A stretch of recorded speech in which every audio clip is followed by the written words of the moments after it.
How to create stickers on Snapchat. So here is how to create your own stickers. So let's get started. First of all, open the Snapchat app on your mobile device and just make sure that you are logged into your Snapchat account.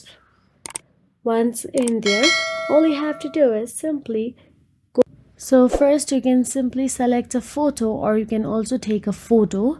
Now here let me just select a photo from my memories or my photo gallery in Snapchat. Then once you select the photo, all you have to do is tap on the edit option available there. Now once in there, all you have to do is tap on the Caesar icon available. If you don't see the Caesar icon, tap on the drop down arrow icon available there, and you will get to see many options available. And now outline the object you want as a sticker, and it will cut out and make it a sticker.